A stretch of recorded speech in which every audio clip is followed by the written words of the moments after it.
All right, cool. So they're up there. Yeah. Can coffee be a hobby? Let me explain. Okay. So I really like traveling.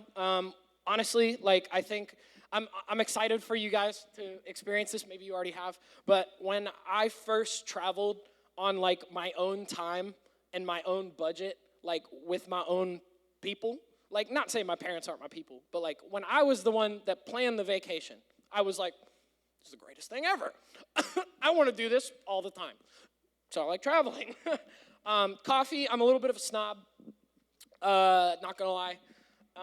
So I do like, kind of like scientific brews, like I'll be like, okay, the coffee to water ratio and the temperature and the blah, blah, blah, So I like coffee. Coffee's fun. It's a good time. Yes. My favorite brand. So I actually got this subscription called Trade Coffee. Yeah. And yeah, so they ship me from like 400 different roasters.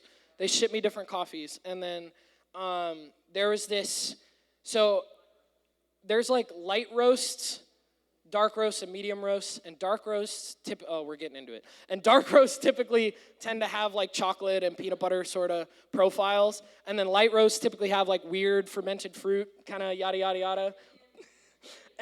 Right. So I found a light roast with a dark roast profile. That one went crazy. It's from Broadcast Coffee, I think. Yes. I'm sure. Yeah, that's how I started. That's where it all starts. The double chocolate chip frappuccino is what got me. Yeah, I'll make one. And also I can like bring it in and just get y'all wired at 8 o'clock. Okay. Yeah, the lock-in. I'll brew y'all stuff at the lock-in. Okay. Let's go. So I really like baseball. I played up until Little League, and then kids were too competitive, and I was like, But that created kind of a lifelong love of it. So I watch pretty much every team in the league. You ask me a question about anybody, I could probably tell you at least one thing. Red Sox are who?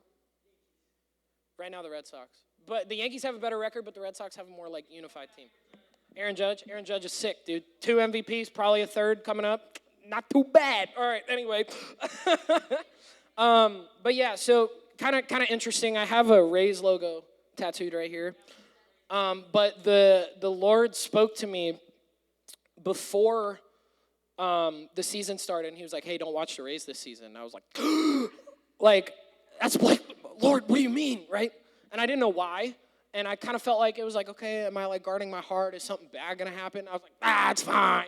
So when spring training started, I started watching the Rays and stuff, and then we were going to get this like $1.6 billion stadium or something in St. Pete, and our owner is not a good manager, and so he had the deal fall through, and I felt the way I reacted, and I was like, okay, Lord, I hear you. Yeah, so I've just kind of been watching the league as a whole, and then music is such a basic thing. What do you like? Music? Like, hear me out. Most people will be like, I'll listen to whatever. I've probably had a phase of like most things, like jazz, death metal, like all that. Like it's happened. It's happened. But okay. 70. If you look at my thing, the top songs are United Pursuit songs. 70% of the music I listen to is Christian. I would say 20% of it is instrumental, and then I have like 10% of like nostalgia stuff. Gospel artists. She asked what my favorite gospel artist was. In terms of like the like deep roots gospel, I feel like I haven't like tapped that market yet. In terms of like worship though, like I like worship that doesn't sound like worship. So like I like y'all heard of Riders in Circuit City? They're pretty great. I don't know, she's tweaking. But so a few of my favorite albums, Pure by Abby Gamboa. Yeah.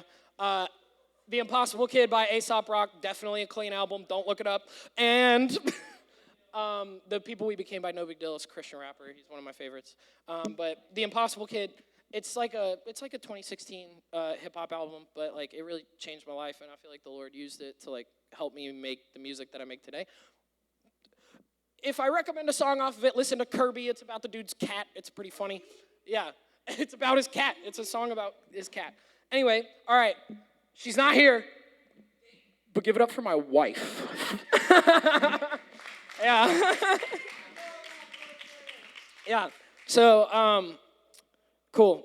She'll definitely rewatch this and be like, oh, look, they like me. But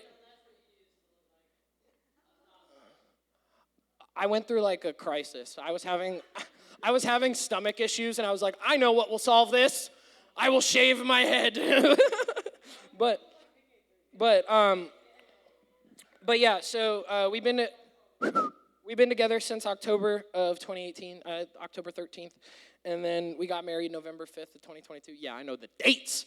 Back, like we were always friends. We were friends for 2 years, and like, oh, I hate that I'm saying this. When I was your age, my like thing is I was like, it's so dumb to get to know, like, you don't have to be friends. You can learn about each other when you're dating. And then the first girl that I was friends with for multiple years, I married. So guess I was wrong. But yeah, now we're married. And like Proverbs 18:22, I like the way the CEV puts it. I don't know what that translation is, but it says a man's greatest treasure is his wife, and she is a gift from the Lord. And like, that's true. Like, ladies, you are a gift. Amen. Like that is the case. Like, there's a reason it's called like the better half. Obviously, we give equally, but like, you are a gift. Like, I wouldn't be here if it wasn't for Faith. So, big ups for Faith. And like, what marriage has taught me, and like, and I'm a young married person. Like, I'm not like in my 25 years of marriage. Like, huh? Yeah, absolutely. So my marriage has taught me a lot about love. Like, I had trauma from my previous relationship, and Faith was like so kind out of her heart. And I was just like kind of waiting for the hammer to drop. Like, I was just thinking that this was like a manipulation thing for like, okay, you're going to ask me to like buy groceries for your family or whatever, you know? And then I was like, are you just nice to me? Like, I don't, what? And realistically, what happened from that is like, I learned so much about how trauma flips your perspective, like similar to kind of what Tanner was teaching on a couple weeks ago, but like how trauma just can make you put on these like glasses almost, you know, glasses, but but like realistically, like she's the kindest person in the world, and I was just like, oh, like eventually this facade will be done. And then I was like, wait, you just care about me. So that's something that the Lord has healed me from, and she's been a major part of that. It's taught me a lot about leadership. When we got married, I actually was not running with the Lord like I am now. It was definitely the beginning of a stirring season. Like, the Lord was doing a great work in me, and like beginning to speak to me in different ways, and beginning to like kind of resonate certain things in my brain that like made me kind of okay, start paying attention. But like in my vows, I said that I vowed to be a spiritual leader of our household, and I didn't know what that meant. I just knew that it was true.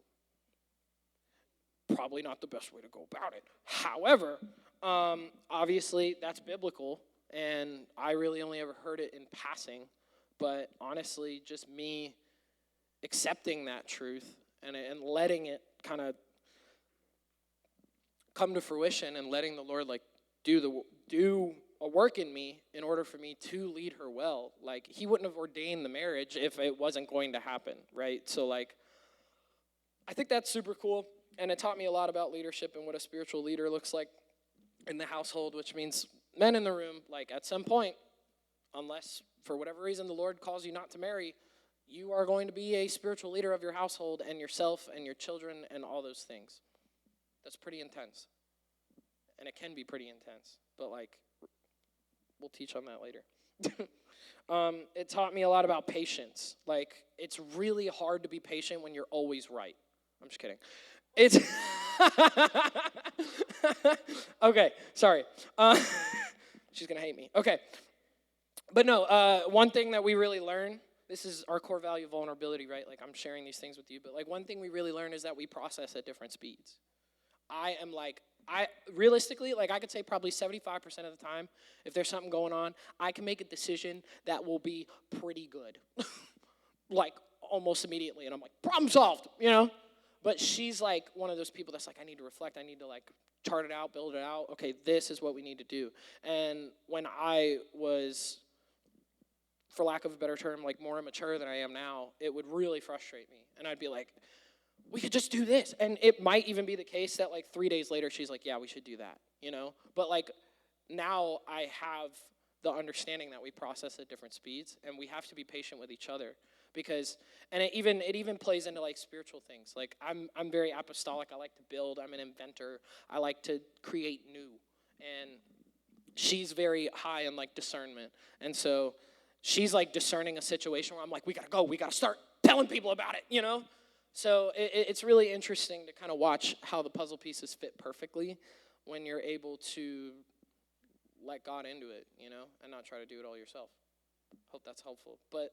And then, amen. And then the last thing it taught me about is first fruits. Do you guys know the concept of first fruits? Like giving God your first, always, and putting God first? Yeah. So basically, first fruits, it's used in like giving a lot, like tithing, giving to a church, but it's basically saying like God is your first. And a lot of times that's tied to like finances. And like as a couple, we're called to give our first to the Lord, and he comes first in everything. And as her husband, I'm also called to serve her first. Like, that's super important. And this is, the reason I'm sharing this, like, I'm not trying to teach y'all about marriage. I know it's a long time out, but, like, I'm just sharing my spiritual journey, like, little nuggets of it, so you guys have a better understanding of who I am as a person. Is that helpful, or is this, like, useless? Okay, great. But, yeah, so the first fruits is a big deal. All right, this next part is very important. Put it up on the screen.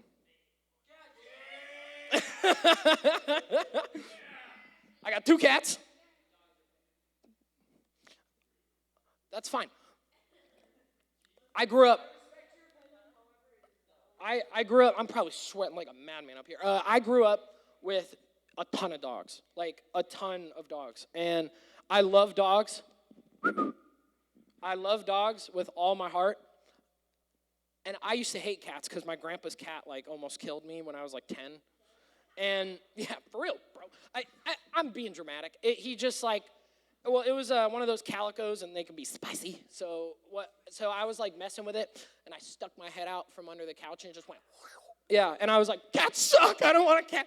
But anyway, Cheese Puff was our first, and the way that we got him is actually kind of funny. So what happened was I stayed up way too late, and I looked up orange cats near me,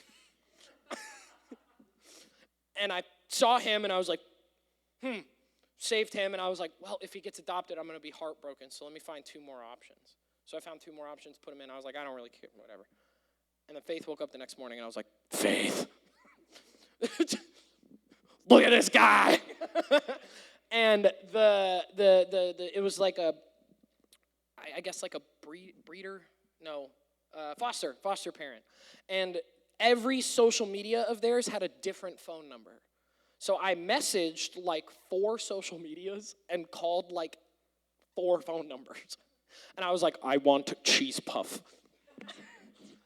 And the way they responded is they were like, hey, we got your calls and emails and texts. And I was like, I'm sorry. And so we ended up getting him. And then the way we got Finn was we went to Petco to get Cheese Puff food. And there was a animal shelter that was there. And Faith was like, we should look. And I was like, we're going to get one. And she goes, let's just look. So we walk over. We see Finn. He's like this big. We're like, and we deliberated about it for like an hour. We met with him. We were like, he's great. But like, realistically, can we do this? And we were like, we were going to say yeah. But we were still like being way too logistical about it. And as we were discussing, a couple walked up and said, "Can we see him?" And I was like, "Nope, that's my cat. Sorry about it. See ya." All right. Like that's how that happened. So yeah, we have 2 cats. Raise your hand if you've met Cheese Puff. He's a great guy. He's very social. I mean, maybe a little youth party at the crib, and then y'all can meet Cheese Puff. He'll be out there.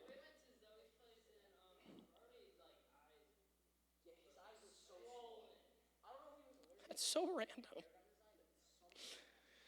Okay. All right. So the core value of vulnerability, right? You can put it up.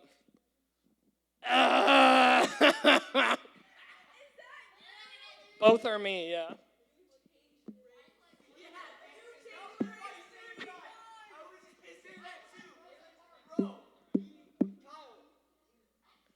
I just probably looked tan. I probably edited the photo.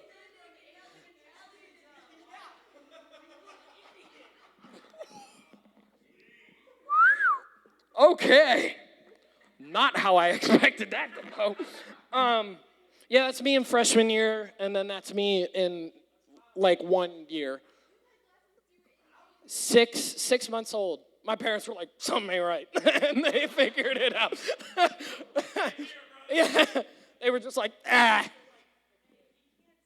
Yeah, dude. My prescription is we're roughing it out here, bro. We are roughing it out here. I'm like, okay, so if 2020 is perfect vision, 2200 is legally blind. I'm 2600. Yeah, I'm roughing it. Times 3. But it like if someone who like was slightly off, with these I can, but with someone who's like slightly off of 2020 and is like, oh, maybe I need contacts or whatever. Like if you went to an eye doctor, you would realistically have maybe 400 options, probably more nowadays since I last checked. I had 4, and 2 were not guaranteed to work. So I was just like, I'm just going to stick with glasses. All right. So now we're going to get into the more serious stuff. Was that fun? Was that a good time? Yeah. All right. So I'm gonna like breeze through this, but if you guys have any questions, just shoot a hand or whatever, and there's gonna be kind of like a question time at the end. But I grew up Catholic, and I didn't have youth groups and like fun times. I had religious education, and I went through 8 years of it, and I did not learn a lick. But realistically, like it taught me a lot, and it taught me a lot of like what I guess kind of like a traditionalist like church view is like. And the one thing I got from religious education is I guess he was like a priest, I don't know, but I killed a cockroach in the classroom, and he goes, "Have you ever heard where there's 1 cockroach, there's 3? And I was like, "No, I've never heard that in my life. Like, I've never seen that." And he was like, "I'm telling you, when there's 1, there's 3. So I was like, okay, I picked it up with a rag, I like threw it away, and he was like, "Go wash your hands." So I went downstairs, washed my hands, come back up, number 2. I was like, killed that. I said, "Number 2. I went back down, washed my hands, came back, and then when I came back, everyone was like this, and I was like, "Are you kidding me?" I went, killed number 3, no more roaches. That's never happened again. For real, I don't know what happened. But yeah, so growing up Catholic was super interesting. I think it definitely gave me like a glimpse of what my relationship with Jesus would look like, but not even close to the full picture. I always believed in something. I always thought, okay, like this didn't just like, like there's something there. But from like 12, once we left the Catholic Church, to like 22-ish, 21, I'm 25 now, I kind of claim myself as like a Christian deist, which is like, there's a thing that made the earth, and now it's just chilling up there and watching the earth happen. Like, that's kind of where I was at with everything. And then I started going to TRP a couple months after it started in 2018 because a pretty girl I really liked started going. Who I'm now married to. And I also served in TRP Kids because the pretty girl I liked served in TRP Kids. So Yeah. So this is where I'm just gonna be vulnerable. I was like heavily smoking weed from 2018 to 2022, like every day, like hundreds of dollars, like a lot of it.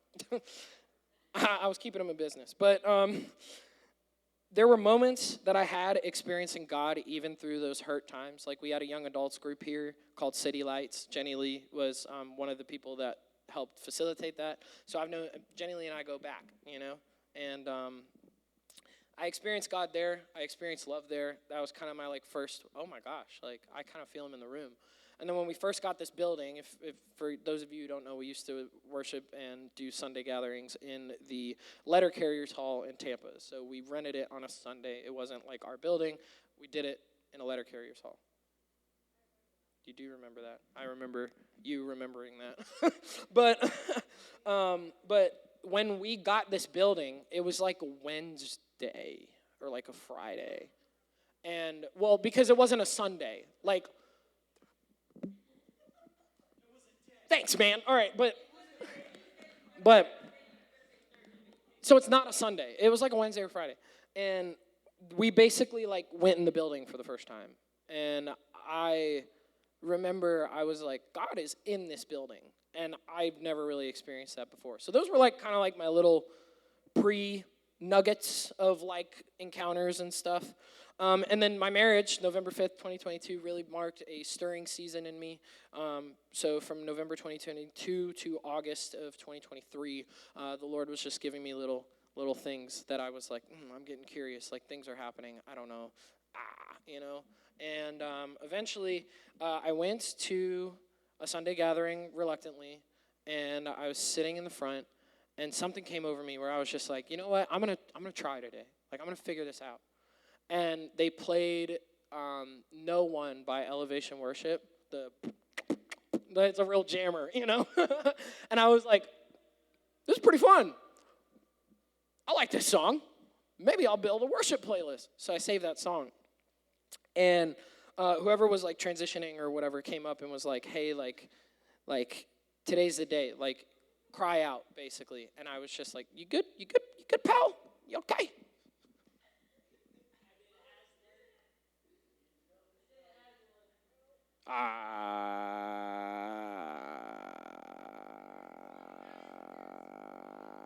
Yeah, well, there's one ant, there's 40. Anyways, help! But, anyway, so I literally was just like, Lord, I don't know what to do. I feel like you're real, I feel like you're not. Help, basically. And it was the first time in my entire life that I felt at peace in my mind, where anxiety kind of stopped. And I saw almost like a baseball field sign that went and then it just lit up and it said Jesus Lab, which is a school of ministry that we have here. A lot of your parents have probably gone through it. But I was the class of 2022 to 2023 with Matt. Let's go. And or 2023 to 24. Yeah. And that whatever. And then really, honestly, I just had a lot of fun times with the Lord, and He was really. I had this massive encounter where it was the open house, and they were like. I actually told Jenny Lee. I remember running up to Jenny Lee, and I was like, "Hey, I'm doing Jesus Lab. Don't let me back out." And she was like, "Okay." But I had this really fun time. They basically told us to close our eyes and hold out our hands like we're receiving a gift, or they told us to go to a happy place, and I was like, "Okay, whatever." And I went to my aunt's house. Yep. I went to my aunt's house, and it was it didn't. It was clearly. I have those socks. Anyway, it was. It was. That's so wild.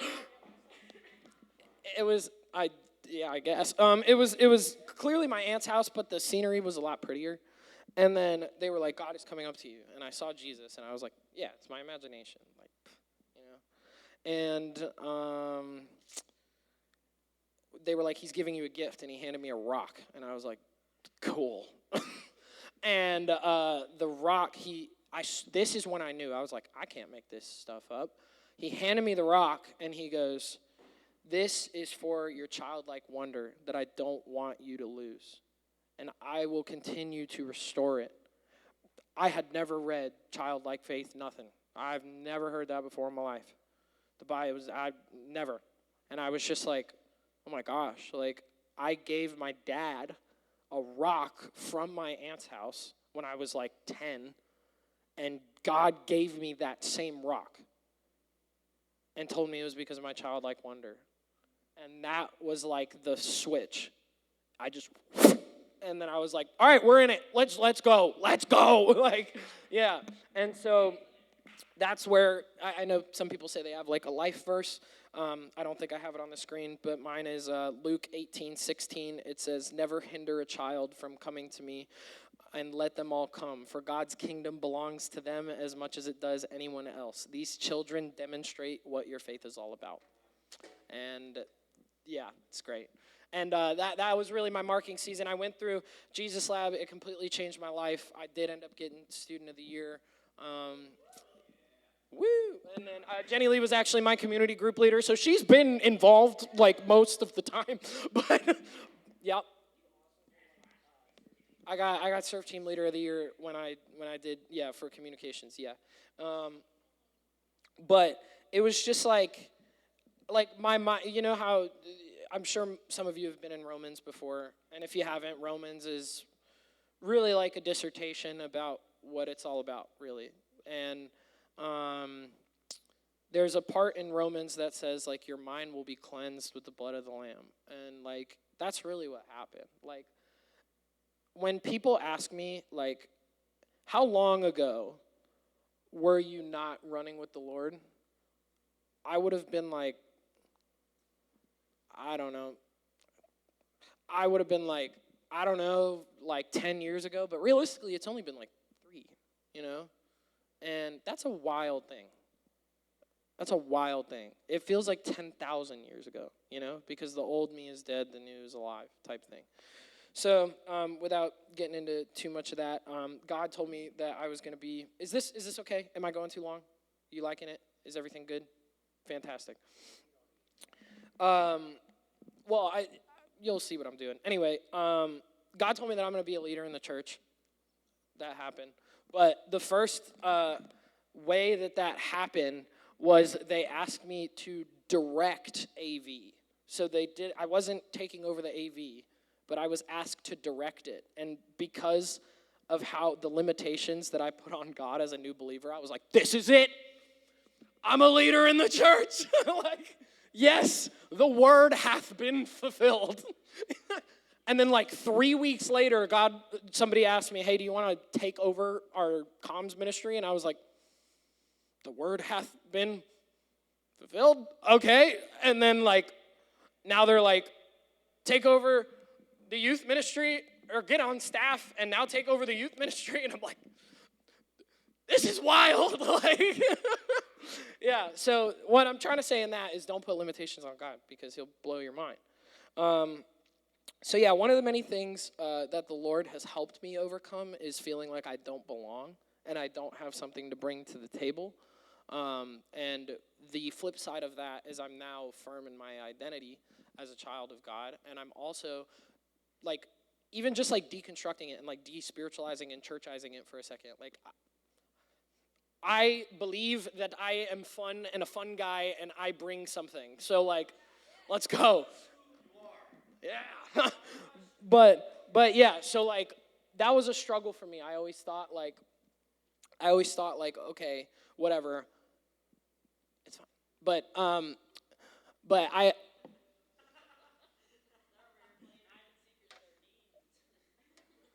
okay.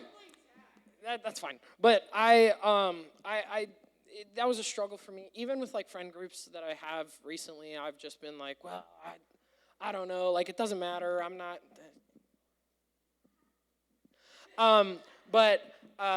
Yeah, I'm just like, I don't know. It's just like with friend groups I have and stuff. Like I've been like, oh, I don't really bring anything. I'm just Faith's husband or whatever.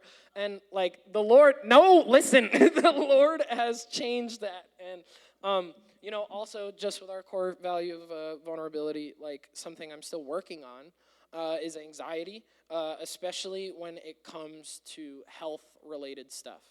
So like I can cough and it hurts, and I'm like, cancer? Like that's and yeah. And I'm like, Faith, WebMD says I have stomach cancer. She's like, get off the internet. Yeah. So that's something I'm still working on with the Lord, but the Lord told me that this year is the year of complete destruction of my anxiety, so I'm putting in the work and believing that he will do it. Woo! All right. So that's kind of like a quick testimony. I'm going to orient it more towards youth in a moment, but I do want to play a fun little game. We're going to play 2 truths and a lie. Yeah, so it's either I used to be a full-blown metalhead, like completely in metalhead. I've been on a mission trip to Africa, or my family owns a farm. All right, raise your hand if you think it's 1. Okay, all right, I used to be a full-blown metalhead, like metal music fan. I've been on a missions trip to Africa, and my family owns a farm. All right, everyone thinks 3. The only person that got it right is Tanner. I have not been. I know. Oh, and Jenny Lee, let's go. Oh, not me. Okay, so my dad's adopted, right? And his grandpa, like adopted. It's important. His adopted grandpa has this like farm in Illinois, and like, yeah.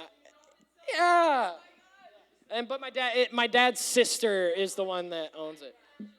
We don't own it. Schaller. Yeah. Yeah. That's okay. It's not for everybody. Who was or is? Because I have an is, but who was my favorite? Man, I went deep, dog. Like,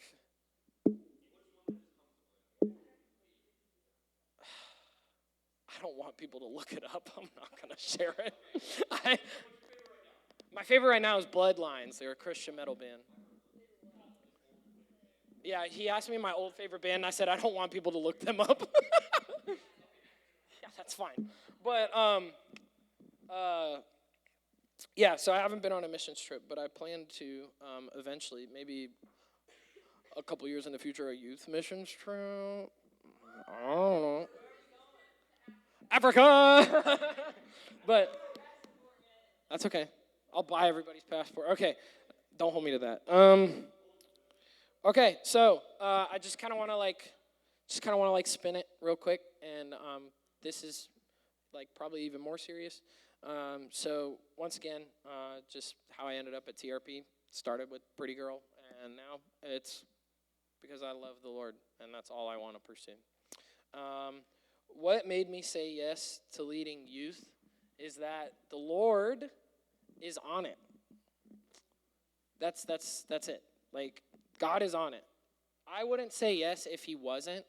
Dude, here's another thing about me. I'm just going to say it like it is. That would be so stupid of me if I were to be like, yeah, that sounds fun, you know? I would put you guys in such turmoil if that was the case. But, like, when I say, like, the most reverent prayer that I've ever been in my life, like, on my face, just like, Lord, I don't know if you want this. Like, what, you know? And then he just spoke very clearly and told me yes. But, like, realistically, the reason that I said yes to youth is because God is on it. And, like another reason is because I believe in your generation. And I know that's so, like, cliche. Like, I know that's, like, the next generation is... But, like, the next generation, you, is at the forefront of the next technological revolution. And it's time to put the church back into leadership of it. And I believe that the wisdom and knowledge that comes from those I am looking at in this room are the ones that are going to make it happen. And it doesn't just have to be technology. Don't hear what I'm like. I'm not trying to put it in a box. But, like, for many years, when there were technological revolutions, history lesson real quick, the church led it every single time. People would go to the church for information, and now that doesn't happen anymore. The past 2 or 1.5, the church is at the bottom, and we don't want that.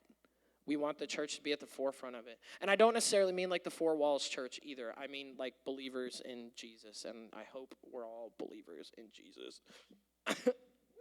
But yeah, so like realistically, that's just what it is. And I believe that like I don't believe in generational gaps either. I think that's stupid. I used to be like a millennial and Gen Z and Gen Alpha, blah, blah, blah, blah, blah. Like I used to structure it all out. But realistically, there's wisdom from both ways. And it's like you guys can speak into me and teach me something the same way that I can teach you something. And like even when it comes to like even like the baby boomer generation, like one of my good friends is Susie Guile. She's like 70 something. And I've been able to pour into her the same way that she's able to pour into me. So generational gaps are stupid, and we're not going to be doing, well, the Gen Alpha and the next generation. But I'm just saying that like there's something on this. There's something special about you guys. And the fact that like the Lord has called me to at least be part of your life for a little bit, I don't take that lightly. Like, if so John 2:14 says, I have written this to you who are young in the faith because you are strong. God's word lives in your hearts, and you have won every battle against the evil one. I just want you to like let that resonate in your spirit, because like you have won every battle. That's what I was saying. The hem of his garment has defeated the entire camp that you believe is against you. That's serious stuff. But, yeah, so I just wanted to share a little bit of my vision for the youth group. Are we okay? Okay. So I've thought about it, and I'm going to let core values kind of develop organically. So right now we have vulnerability. There's going to be a different there's going to be a description for it in a moment. But I also want to create some core verses, and the Lord showed me these two. So Ecclesiastes 11:9-10, this is in the NIV. It says, you who are young, be happy while you are young. Let your heart give you joy in the days of your youth. Follow the ways of your heart and whatever your eyes see, but know that for all these things, God will bring you into judgment. So then banish anxiety from your heart and cast off the troubles of your body, for youth and vigor are meaningless. Like, the Lord is trusting me to make, this is crazy. Okay. I want you to get to the seat of judgment at the end of your life. I want you to stare the Lord in the face and hear him say the words, well done, good and faithful servant. And if the Lord has called me to be a part of some of the most developmental years of your lives, I am not stewarding away from the mission. That's not happening for anybody. That's not happening. Because if you are supposed to then cast your anxiety, banish your anxiety, and cast the troubles of your body and be joyful, that's a commandment. Anything in the Bible you can read as, yep, that's for the whatever they are, the ecclesias or whatever. Yeah, or there's a different lens that you can look at it and say it's for believers today, because the word is God. The word is alive.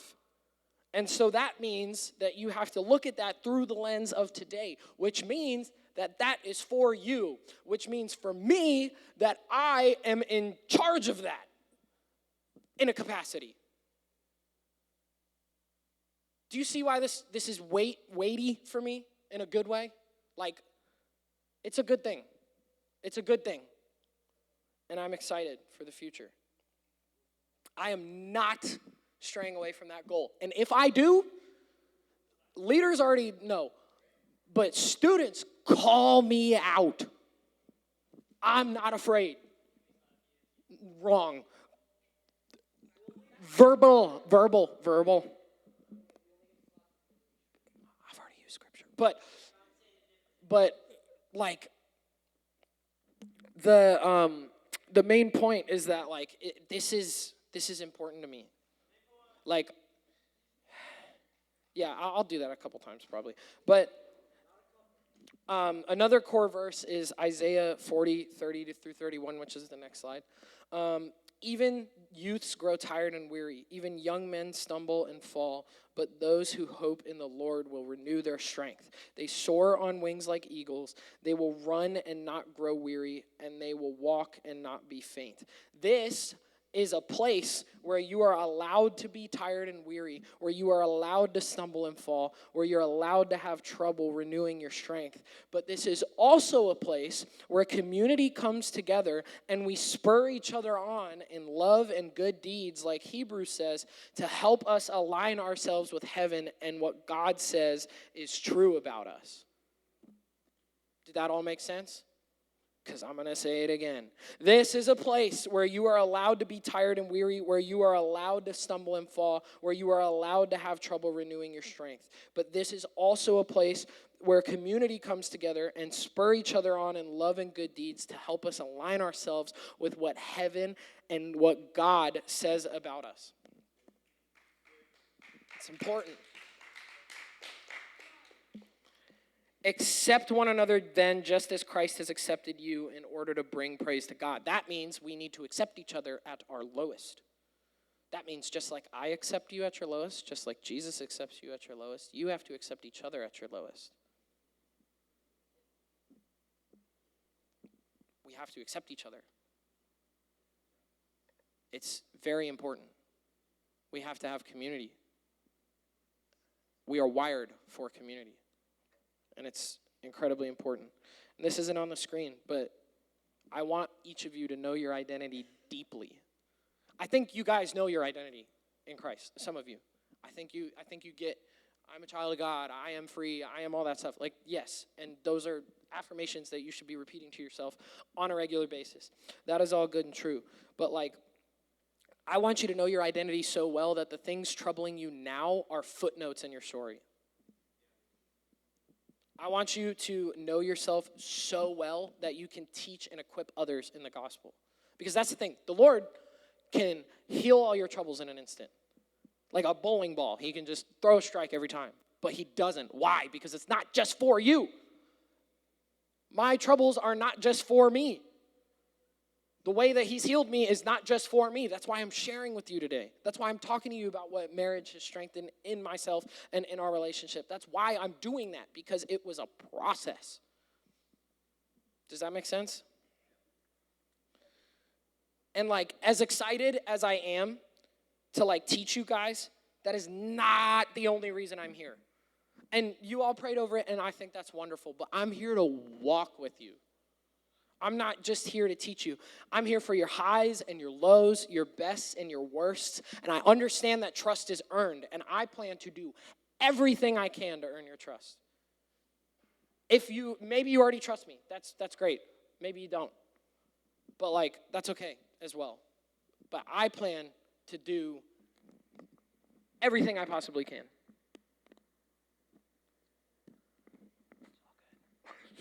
But I plan to do absolutely everything I can. And I'm here to walk with you. I'm not just here to teach. Teaching is fun. I have a great time. But like I said before, it would be so stupid of me to say yes because I wanted to teach. It would be so stupid of me to say yes because I wanted this. That would be so stupid because this brings greater judgment onto me. That's what that does. And it creates a platform to where people are going to listen. And if I'm doing that from a place of seeking my own glory, then I'm not helping you. And I don't want to do that. Amen?